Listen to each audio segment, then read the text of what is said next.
The Carleton College Convocation program is a weekly lecture series that brings fresh insights and perspectives from experts in a variety of fields. The program has a rich history dating back several decades. The selected Convocation speakers assist the liberal arts mission of centering thoughtful conversations within education and beyond. Good morning, everyone. My name is Katie Meyerholtz, and I am a member of the class of 2027 planning to major in biology and philosophy. It is my distinct honor and privilege today to introduce a remarkable individual whose contributions have significantly shaped our understanding of bioethics. Professor Françoise Baylis is a distinguished scholar whose work has sparked crucial conversations about the ethical implications of scientific advancements such as gene editing and assisted reproductive technologies. As we stand at the forefront of a rapidly evolving technological landscape, Professor Baylis's insights into the ethical considerations surrounding biotechnology, reproductive technologies, and genetic engineering are more pertinent than ever. Her pioneering research delves deep into the complex ethical dilemmas posed by these technologies, prompting us to question not only what is scientifically possible, but also what is morally permissible. One of Professor Baylis's seminal works, titled Altered Inheritance, CRISPR and the Ethics of Human Genome Editing, stands as a testament to her intellectual rigor and unwavering commitment to ethical inquiry. In this groundbreaking book, she navigates the intricate terrain of gene editing technologies, urging us to confront the ethical challenges they pose and advocating for responsible and transparent governance frameworks. What sets Professor Baylis apart is her ability to bridge the gap between disciplines, seamlessly integrating insights from philosophy, ethics, and science. She embodies the spirit of interdisciplinary collaboration and the liberal arts, recognizing that meaningful progress often arises at the intersection of diverse perspectives. In conclusion, Professor Baylis's work serves as a beacon of intellectual integrity and ethical stewardship. Her contributions have not only enriched academic discourse, but have also guided policymakers and the public in navigating the complex ethical terrain of modern science. Please join me in welcoming Professor Baylis to Carleton College.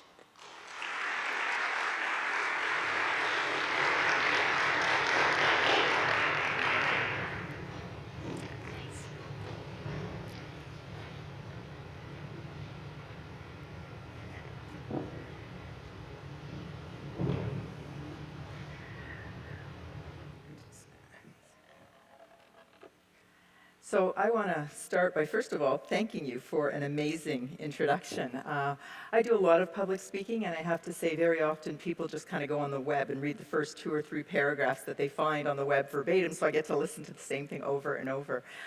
So that was really wonderful. Thank you for taking the time to personalize that. I appreciate it.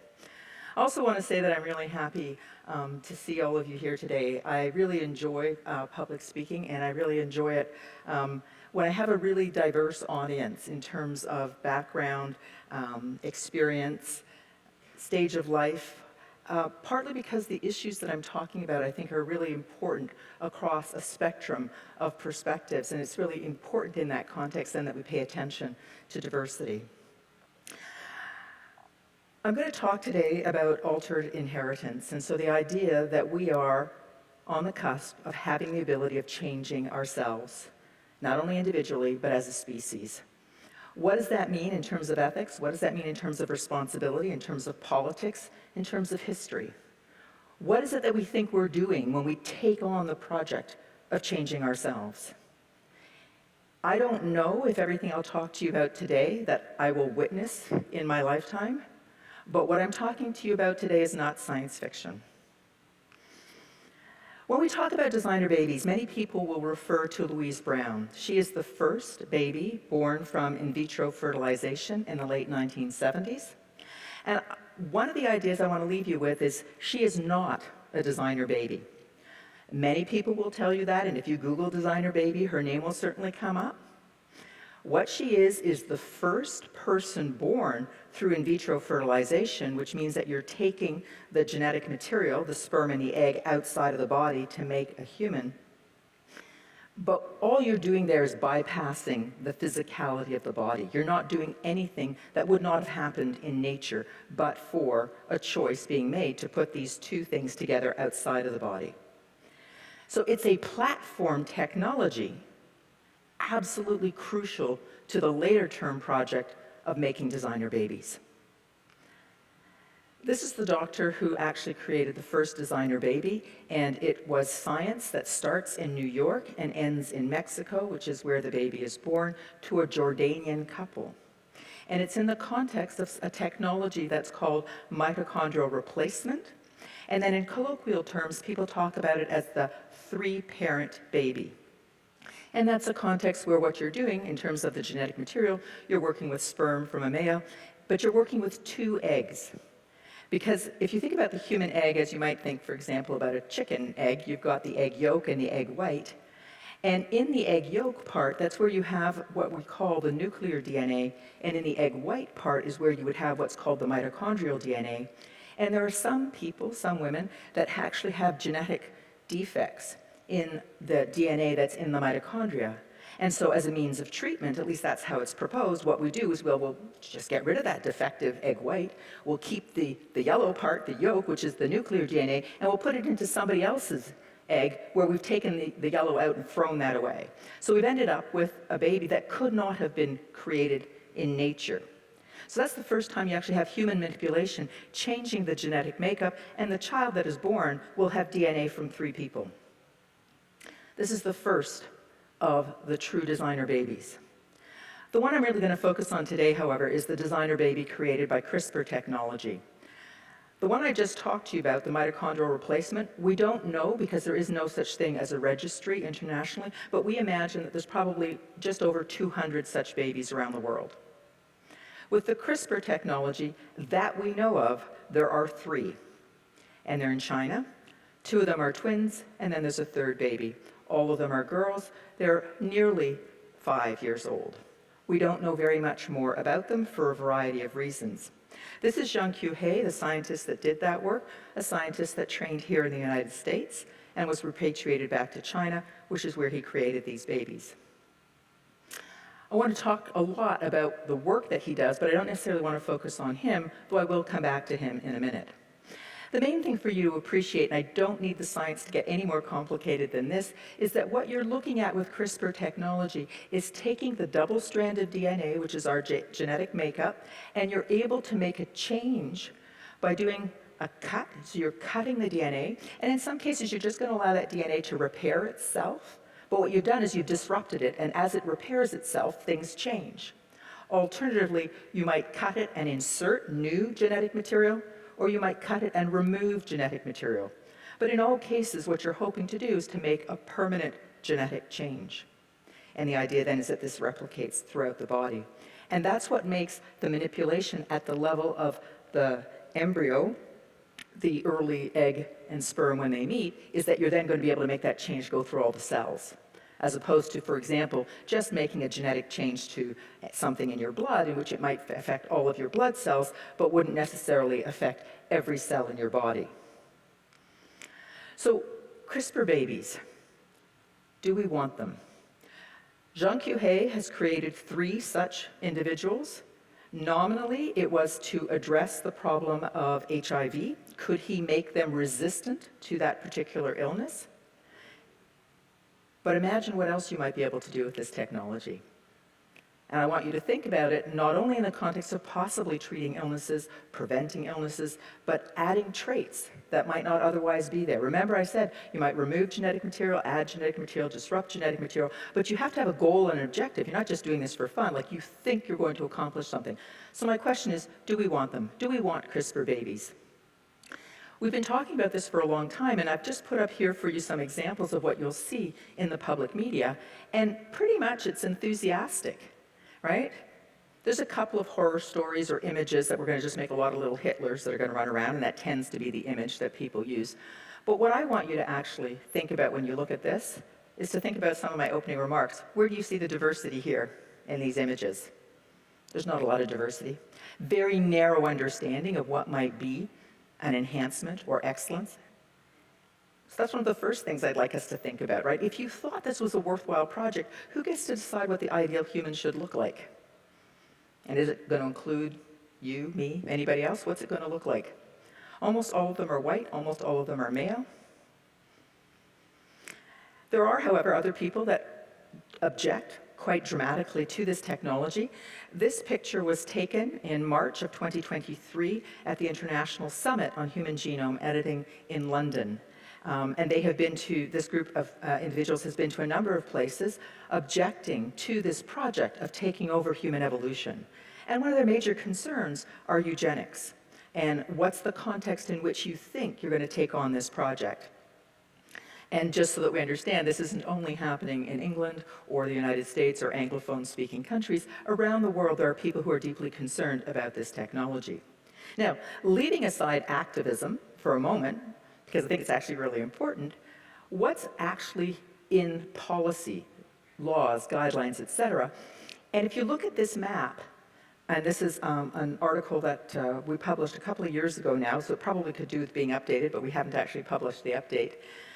This is with respect to doing the work of heritable human genome editing for the purpose of reproduction. And what you see in red, which is pretty uniform, is most countries, if they have any kind of legislation, guidelines, policies, they're prohibiting this activity. They're saying, no, not here. So the interesting thing to think about is the countries that are in either shade of gray. Because what do we know about science? You don't have to do science in any one country. You can go to another country to do science. And in fact, in some cases, people imagine you can get on a ship and go into international waters and do science, right?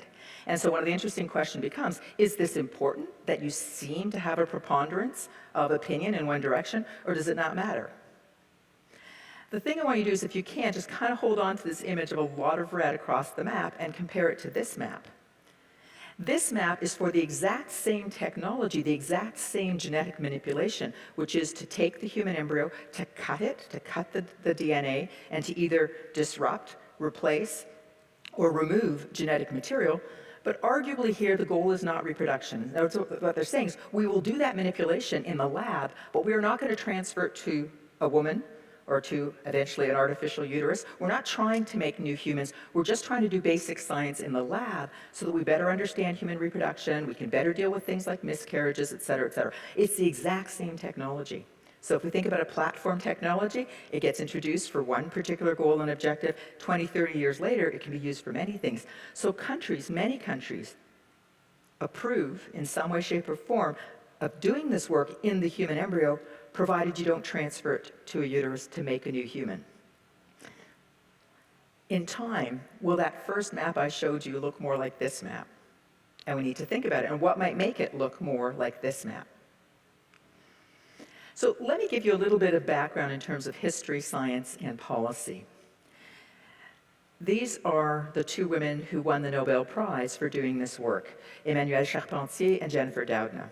Jennifer Doudna is an American, Emmanuelle Charpentier, a European. She's moved around a lot, so I don't know if she prefers to be referred to as French or German or what have you. But they did amazing work. It's an article that was published in 2012, so not that long ago. And it's gone from an idea in a journal to having this massive impact in the world in a very short period of time, literally the birth of humans that have been genetically modified. So where does this story start in terms of the ethics and the manipulation of the human embryo? It actually starts with this researcher who in April 2025 published a paper in a journal called Protein and Cell, not a top journal in terms of Nature and Science. And the reason I mention that is because he submitted it to Nature and Science, and it was rejected on ethics grounds. And so not wanting to be scooped because, you've got something, you're a first in the world, publishes it in Protein and Cell. And very quickly, what's important for you to understand is he took human embryos that are considered non-viable. Non-viable means they are inherently defective, they are unable to make humans. He manipulates them in the lab, not overly successful in terms of the percentage of embryos that he was able to successfully genetically modify, but he does this work in the lab. He publishes the fact that none of these embryos are transferred, none of these embryos were healthy to start with. I'm just doing basic science. April of 2015, and there is an uproar. There's an uproar because you are manipulating human genetic reproductive material. And in December of that year, a meeting is held in Washington, hosted by the National Academy of Sciences, on this topic. I was a member of the planning committee for that meeting, and I can tell you, leading up to it, it's like, where is this meeting going? What's the lay of the land? And you're trying to figure out how people are going to position themselves on this science. And whenever policy happens around science, it's really challenging. Why? Because we have this ingrained idea that innovation is great, progress is great, right? And why would we want to stop that? And the interesting thing is, why is it that we believe innovation is inherently good? And how is it that we think we know what progress is? Anyhow, in the context of this meeting, over time, many of us are sort of struggling. And this is the end of the meeting, and I put that picture up because if you look in the middle, that's Jennifer Doudna. So, you've got the top scientists there around the table trying to figure out what's going on. I didn't have white hair there, so I'm the person sitting right next to Jennifer. And this is like the moment where we're going to sort of release what we are announcing ought to be the policy perspective in this domain. It's available on the web. You can look at it in great detail, but I just wanted to share with you what I think is the most important thing. It says here it would be irresponsible to do this work unless you've met two conditions: safety and efficacy and broad societal consensus. Now, what I want to say up front, as somebody who does philosophy and ethics, this is the best ethics framework you could ever hope for. Why? Because it's really, really simple. It only has two things: safety and efficacy, broad societal consensus. If any of you look for ethics frameworks, they're typically lots and lots of details about what you'd need to do. So very, very simple, which I think is a very positive feature, attribute, and nobody knows what it means, right? It's completely obtuse.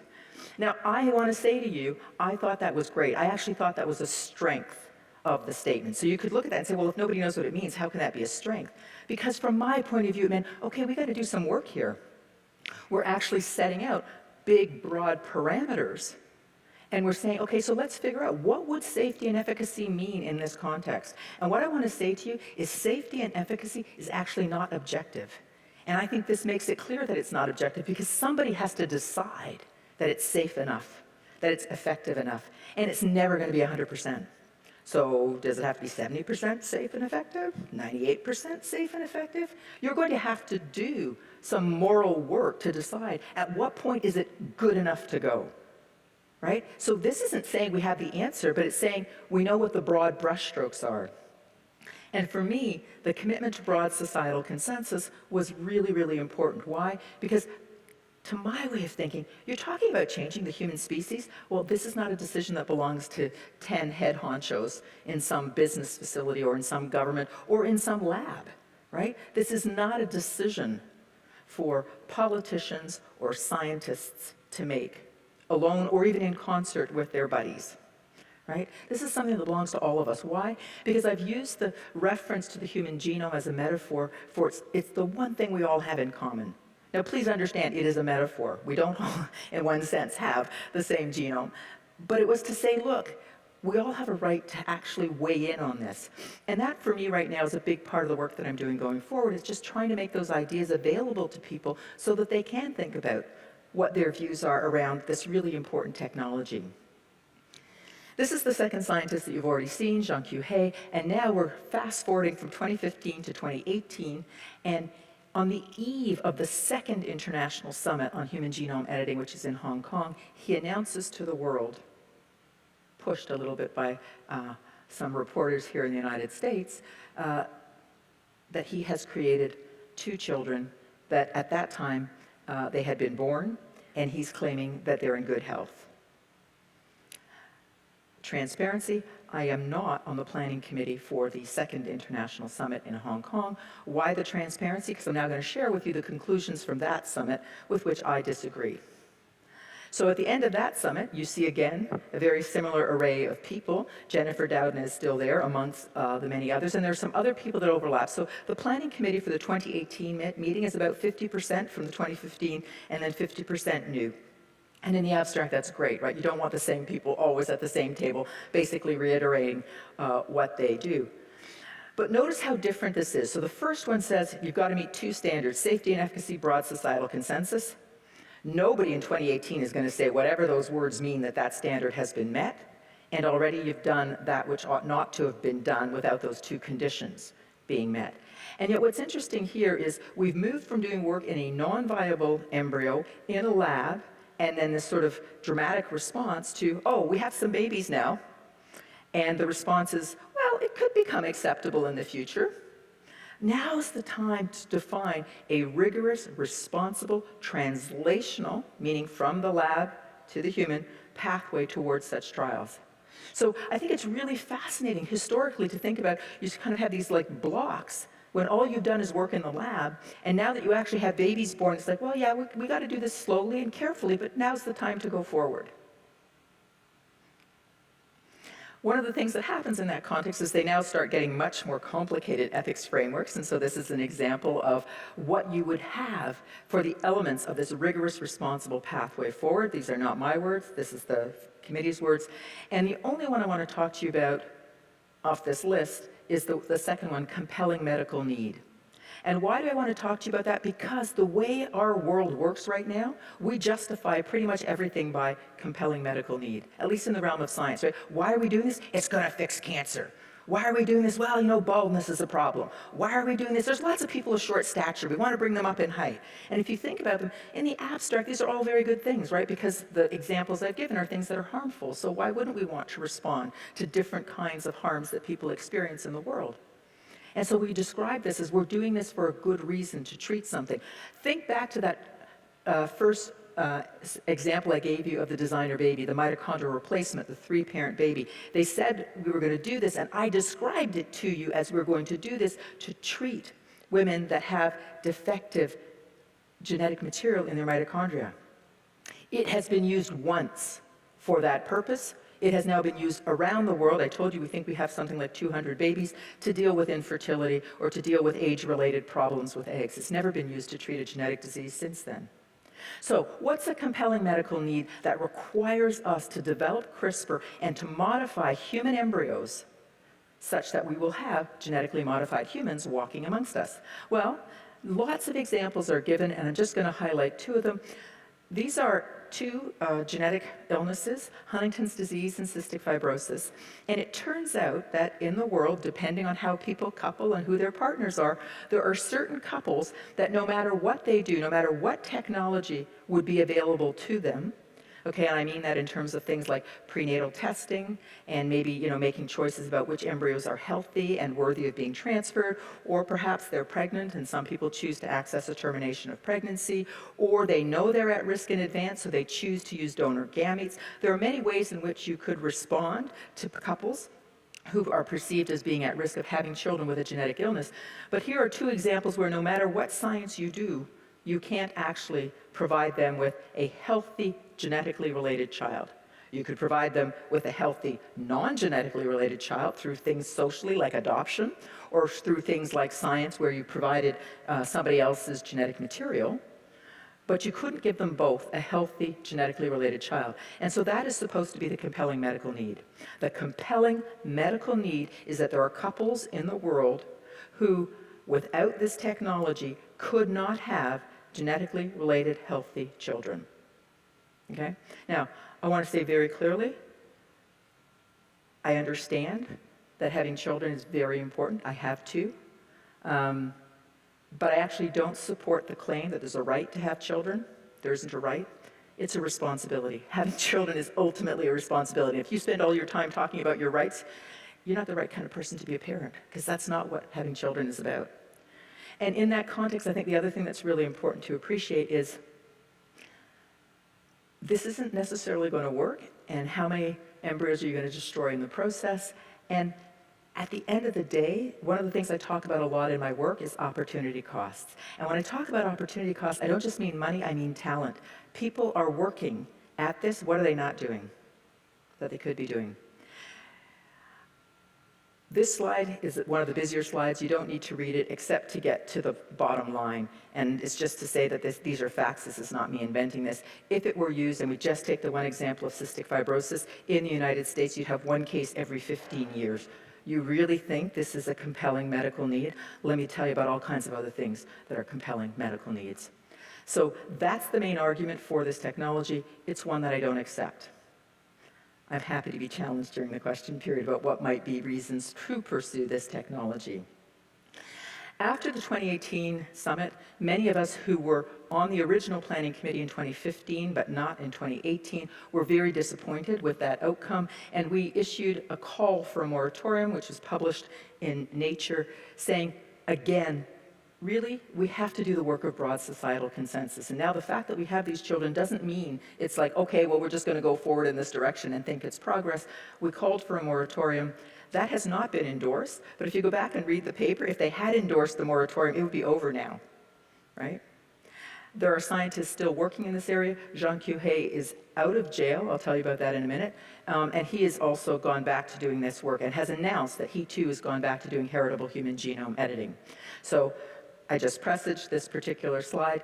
He was, in fact, ultimately held accountable, found guilty of practicing medicine without a license. That was the only way, given the laws that were on the books at the time in China, that he could be found guilty of having done something. So what he did is he practiced medicine without a license. He was in jail for 3 years. He's now out of jail, and he's doing this work again. He believes he will get a Nobel Prize, and he says that in all sincerity and honesty, and he points to who? Steptoe and Edwards, the very first slide that I showed you of the baby Louise Brown. At the time Louise Brown was born, there was this huge this huge uproar. But Edwards got a Nobel Prize. He thought, and maybe he still thinks, one day the world will catch up to him, and he too will get a Nobel Prize. I've just put up some images here to say that work is going on in the context of policy, etc. The third International Summit on Human Genome Editing took place in 2023 in March. And interestingly, I was invited back on the planning committee for this one. And so I actually like the conclusion here.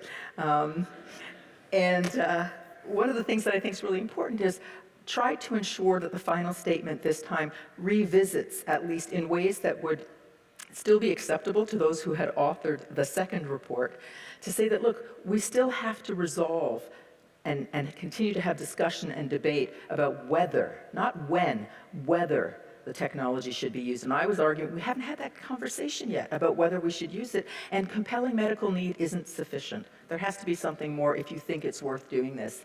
And again, making the point that the societal discussion and policy debate has not been concluded. Now, you want to appreciate these are very difficult, politically negotiated statements, right? So it doesn't say we need to have broad societal consensus again, right? Because some of the people would not be willing to sign on to that. But what's important is getting the commitment, the idea, social discussion, policy debate are important.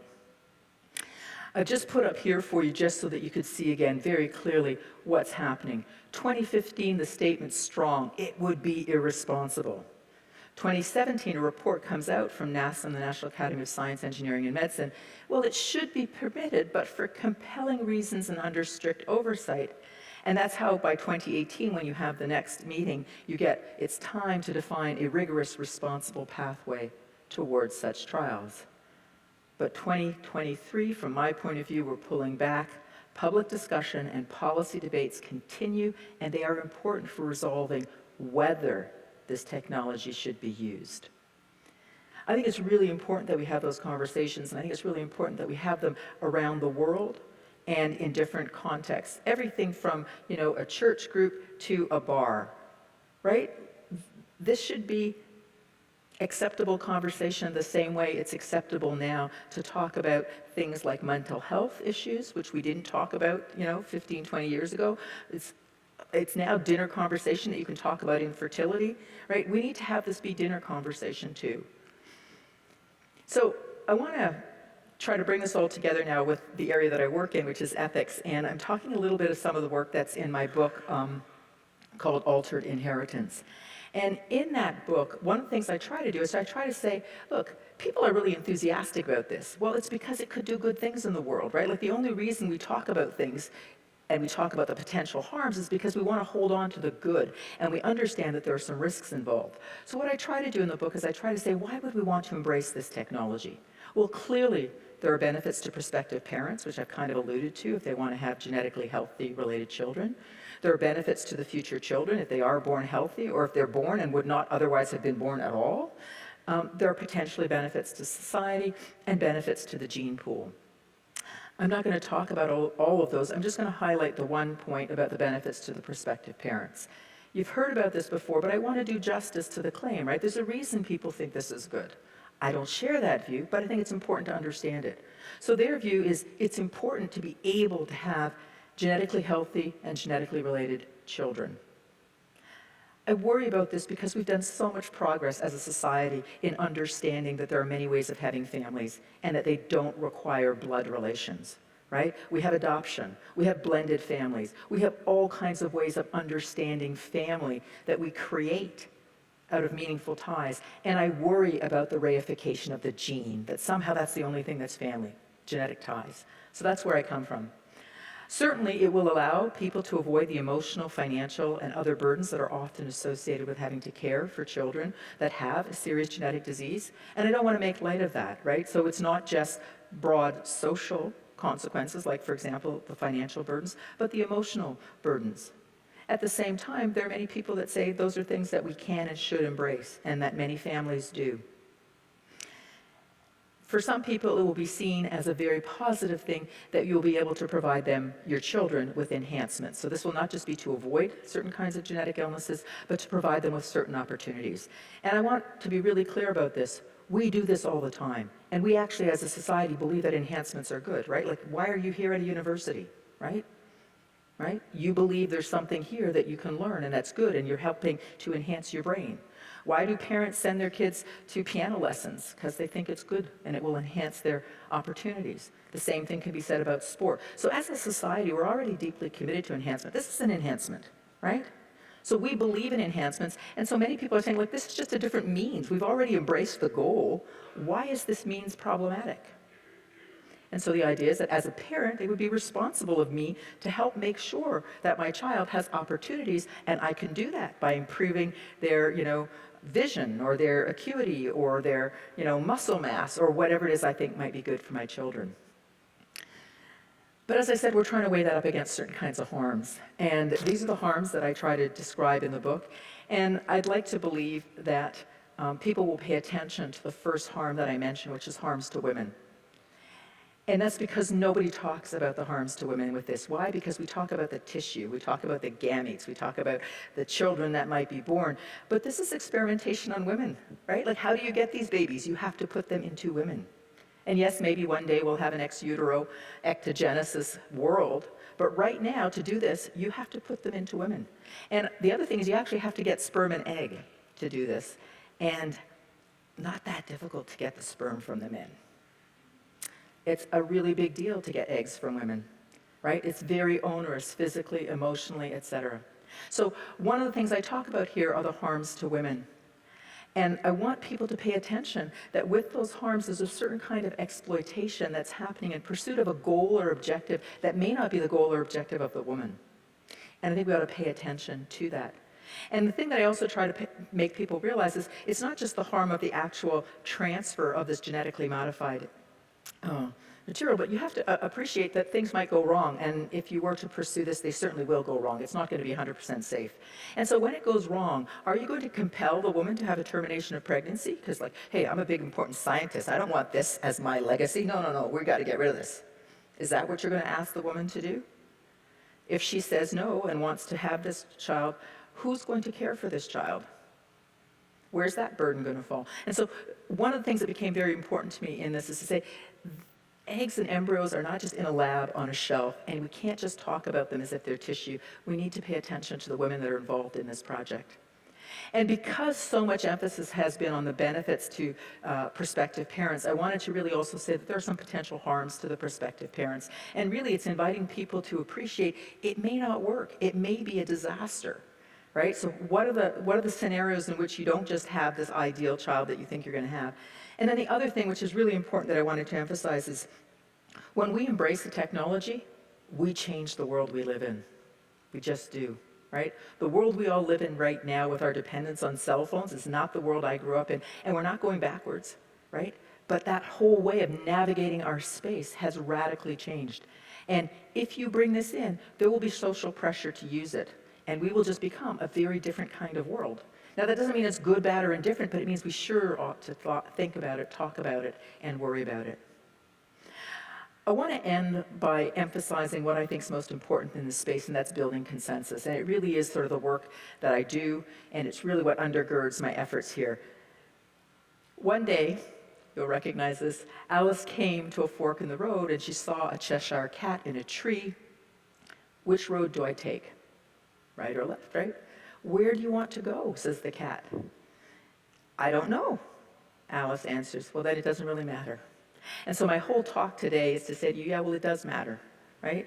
And you are always at a fork in the road when it comes to the embrace of any kind of technology. And if you haven't spent time thinking about where you want to go, in this case, meaning what kind of world you want to live in ultimately, more specifically, what constraints, if any, do we put on what otherwise is thought of as a personal choice, right? Like when I reproduce, it's a personal choice. You don't get to weigh in on that, right? So how do we change that mindset that says maybe it's not a personal choice, maybe it does matter? I've been doing a lot of writing around consensus, and I just put this up there to say, look at that bottom line. This is what consensus is about. It's about inclusivity, it's about responsibility, it's about self-discipline in terms of how you participate in that. It's about respect for others, it's about cooperation. Struggle, and the struggle part is not everybody's going to agree as you go on this project of building consensus, and the benevolence is really at the end about kindness, right? Not everybody gets what they want when you try to work towards consensus. These are images here. I'm not going to speak to the slide. It's really meant as a teaser. This is a talk I gave in Berlin, and I gave it on the day that Donald Trump was first elected. So I remember where I was when Donald Trump was elected. And the reason I mention that is because I was in Berlin celebrating the taking down of the Berlin Wall. And so the question I'd been asked to answer is, what would it mean to take down this wall around the science of genome editing? And I focused my whole talk on consensus building. And I made the point that you've already heard. This is not a decision to be made in the lab. This is not a decision to be made in the boardroom. It is a decision to be made in kitchens, because that's where we all congregate, right? And think about the conversations you have in your kitchen. They are very different than the conversations you might have elsewhere. The talk's available online. If you have if I've piqued your interest at all, please go and have a look. It's relatively easy to find. What you need to understand about consensus at the end of the day is it doesn't mean we all agree. What it means is we've all had a chance to make sure that our ideas were on the table. And that's all I'm arguing for all of you, that you have a chance to have your ideas on the table. I'm going to skip this slide in the interest of time because I really want to make sure that I've left you a good 15, 20 minutes to challenge anything that I've said or to amplify anything that I've said. But I do want to just put up for you what happens to this notion of consensus from that 2015 when we start having public debate and conversation to where we are today. 2015, I'm at the table, I'm arguing broad societal consensus. And I acknowledge nobody knows what that means. I've spent a lot of time since then arguing for what it means, right? And making sure that I'm not arguing for majority rule, I'm not arguing for 100% agreement, I'm arguing for consensus, which means everybody gets to be at the table and everybody has to believe that their ideas have at least been listened to. This is the guidelines from the International Stem Cell Research, and they changed the wording slightly and they start talking about broad international consensus. I want to say to you, I think it's a subtle change, but it's an important change. Societal refers to all of us, refers to society. International, to me, refers to international organizations. So you're moving it up a level in terms of who gets to participate and decide. 2018, we're talking about broad and inclusive, but notice we've now moved to societal debate. And this is what comes out of the Nuffield Council in 2018. And, you know, I know the folks there, and I call up Pete, and I say, Pete, how do you know when the debate's over? Right? I mean, like, why did you pick the word debate, right? I know when my debate or discussion's over because we've argued for consensus. We've got to figure out what consensus means, but we know when the conversation's over. You're arguing for broad and inclusive societal debate. For how long? To what end? And look what happens by 2018. And this is coming out of the National Academy of Sciences here. And it's moved from broad societal to broad scientific. Think of the power of words. I went for a walk this morning, and in the sidewalk, not far from where I was staying, there's 4 lines about the importance of words and not just casting them about. And if you haven't seen it, go for a search and find those words. I took a picture because I'm going to use it in a talk that I'm going to give again. I mean, really, it's so meaningful to me because you don't realize the words have changed. But if you only pay attention on contemporary stuff, you think you're like up to date, but you've forgotten the trajectory, and you may have lost some of the richness. We're back to broad societal consensus. That's the article I showed you that some of us who were on the first planning committee came back and penned in our call for a moratorium. We're saying, no, we really did mean broad societal consensus. Now we're moving on, international scientific consensus, clear scientific consensus, consensus on ethics, broad societal consensus. What's that? Guess what? That's the WHO. I'm on the committee again. So one of the things I'm saying, I'm sort of saying this to you sort of somewhat in jest, but I want to say to you, you know what? You should take away as another take-home message. It matters who's on which committee and how they're able to express things. And that matters both positively and negatively, right? Because I will say to you, you ought to be worried if I'm at the table all the time, right? Not because I think my ideas are great, but like if you didn't like my ideas, it's a problem that I'm at the table all the time, right? And I want to say that to you because whenever you see what looks to you like an emerging consensus on anything, any topic, go back and see, is it 5 different organizations, but the same 10 people behind the doors of the 5 different organizations? Because that's a problem, right? And I'm saying this openly because it can be leveled at me, and I have to be able to answer that. But I want you to pay attention to words, how they shift, but they have different meanings. It's not all the same thing. I'm going to go down to my grave arguing for broad societal consensus. I think it's important. I offer that to you because if you care about it, you have to fight for it. I mean, I can't give it to you. I can't say, oh yeah, you're going to have it, right? Like you have to believe it's important and you have to do the work that's required. So I'm going to end with what? The future. This is not science fiction. I really believe it's not science fiction. The last or the next step, and we are doing this, okay? We're not doing it very loudly, we're not doing it very publicly, but it is happening. We're doing work in synthetic biology, and in that context, we're doing 2 kinds of things, and I'm not going to go into the details because I don't need to get into the science here, but we will have the ability to make humans without using gametes, without using eggs and sperm as the starting point. It may not happen in my lifetime, but I believe there will come a time where if I want to have any of your babies, male or female, I'll just take you out for a cup of coffee, maybe a glass of wine, and when you leave, I will make sure I take that container with me. And I will try to get somebody to extract some DNA, and I'll say, make me a sperm, please. And they will be able to do it. And I want to emphasize this is not science fiction. We have proof of principle. The work has been done in mice using tail cells. Okay? And so what they're able to do is take a tail cell, turn it into sperm, take a tail cell, turn it into an egg, put the egg and the sperm together, and get pups. And they have had those pups reproduce, and they are able to reproduce. That's the world you will be living in. If you get to a fork in the road and you don't know where you want to go, and you just kind of keep wandering. Or it could be the world you live in because you got to a fork in the road and you decided that's where we want to go. I just want you to live in the world where you made the decision. You didn't just wake up one morning and you're in a world and it wasn't the world you were trying to create. That's why I'm encouraging you to think about it or debate about it. This is another context in which you would probably also pursue some options in synthetic biology, but instead of starting with somatic cells, you'd be starting with stem cells. And again, I don't need to go into the science of it right now. What I want you to appreciate is the ability to make embryos without starting with fertilization. And who will this help? It will help a number of people, and so people will say there's a compelling medical need. It will help, for example, women who don't have eggs, right? If you're a woman right now and for any number of reasons you don't have eggs, you'll be able to say, take my skin cells, make me some eggs, and I too can have a genetically related child. If you're a same-sex couple, right now, one of you might contribute genetic material and the other person would become an adoptive parent. Or in the context of 2 women, might become the surrogate who would carry the pregnancy and the other partner would contribute the genetic material. But now you could say to your partner, which one of you wants to make which gamete? And so you could have same-sex couples both make a genetic contribution. And if you believe that genetic parenting is what's most important, that would be seen as progress. You have the problem of eggs in storage, and we are basically building huge biobanks of frozen eggs. You wouldn't have to have that problem, you just make them whenever you need them. And of course, we're going to get to ectogenesis at some point, and so then that would just be completing the whole trajectory outside of the body.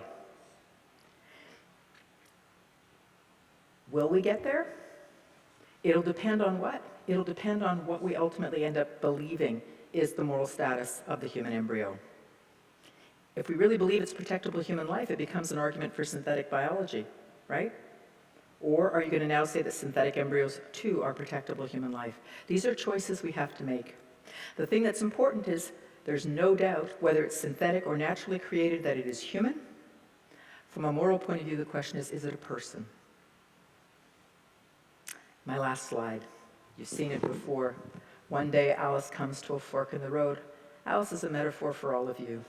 When you get to that fork in the road, if you're asking for help and direction, do you know where you want to go? Do you have any idea of the world you're trying to build?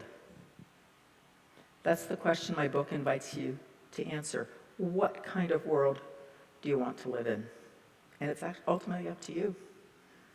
Thanks very much.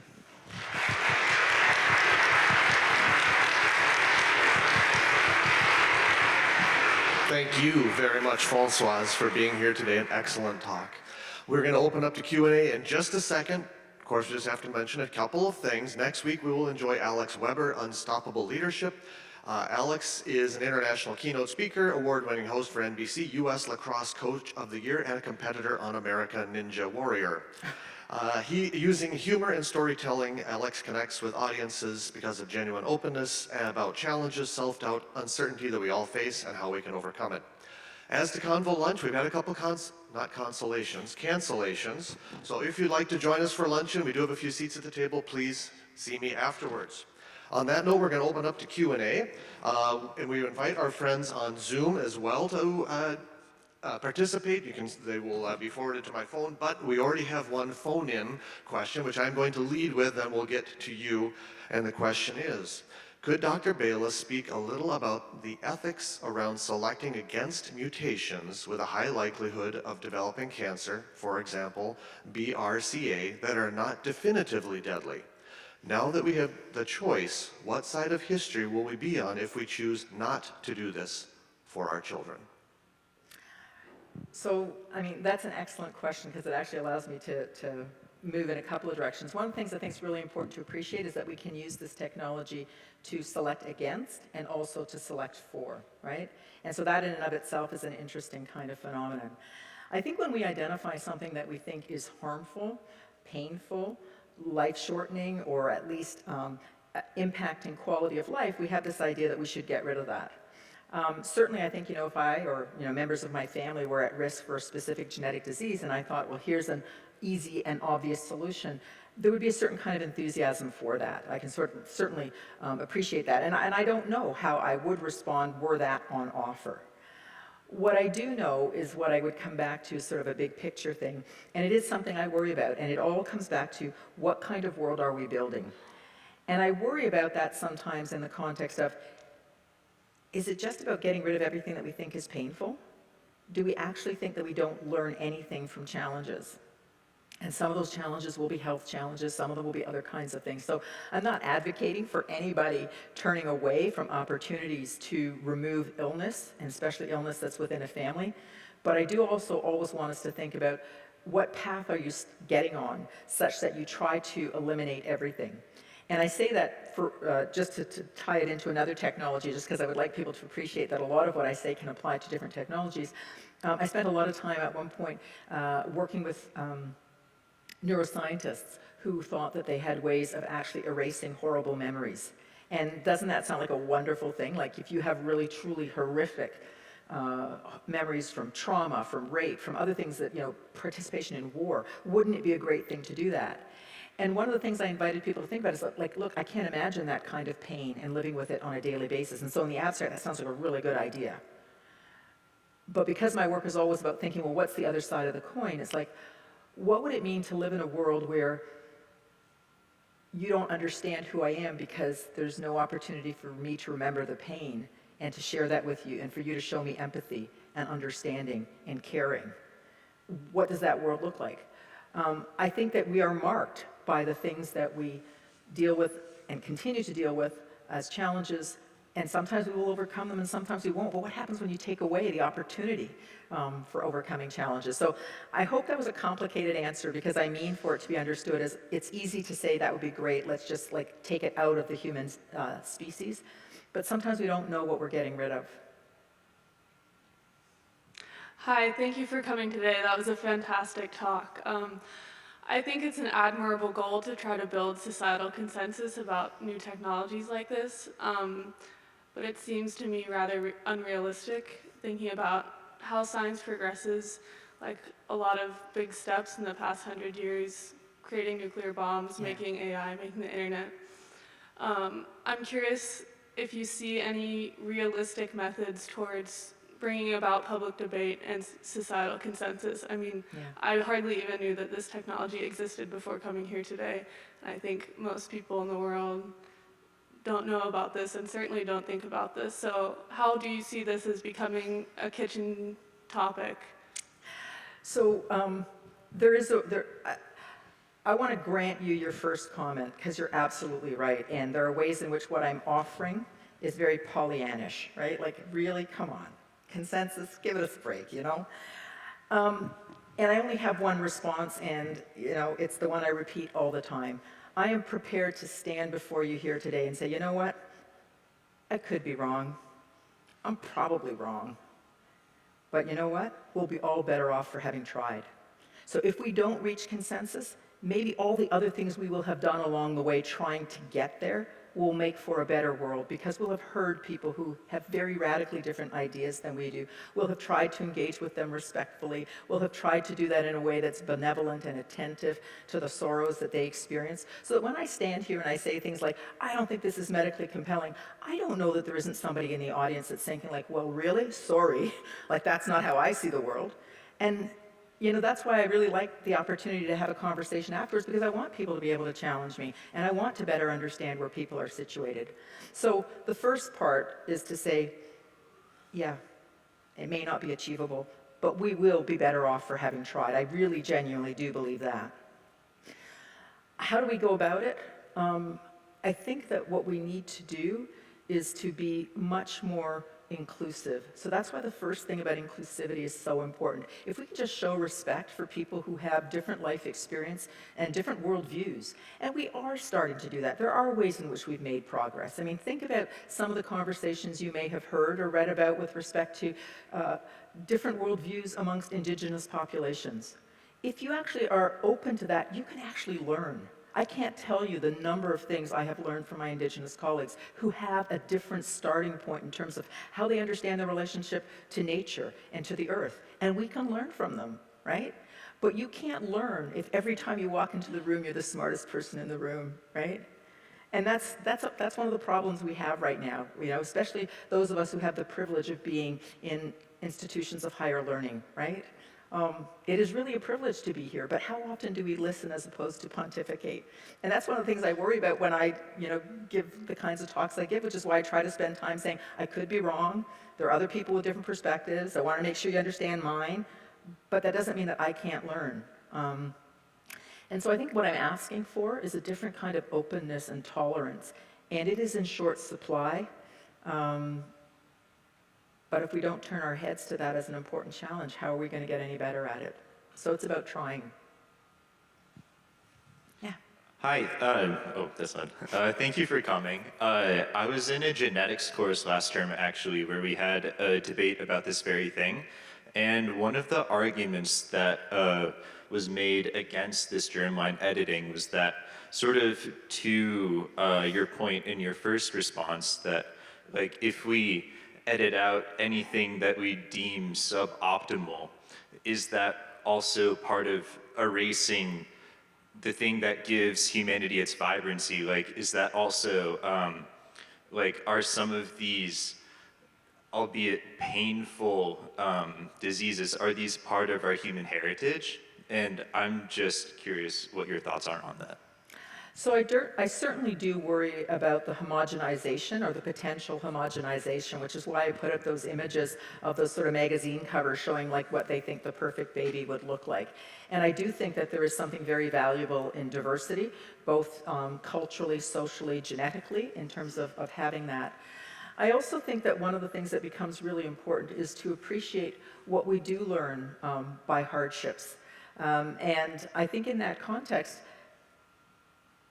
you know, there just are tangible experiences that people share, you know. So for example, I have a colleague who has written a couple of books, one of them called Choosing Down Syndrome, right? He has a child with Down syndrome. He was a very strong advocate of the woman's right to terminate a pregnancy. He is still a very strong advocate of that. In the context of his personal life, he was supportive of his wife, and his wife said, no, we are having this child. And he has written about what it means to choose that, and part of what he talks about is there's no information available to a couple to understand all of the benefits that come with having a child with Down syndrome. So he has made it his life work to say, it's not a one-sided story. Yes, there are potential harms, and there are potential benefits. How did we end up in a discourse where we can't see both sides of that? You know, have a scenario where I have been tested for sickle cell disease, and so I and my family are at risk. We're not, thanks to testing, but this is technology that has just been approved for use in somatic genome editing to treat people with sickle cell disease.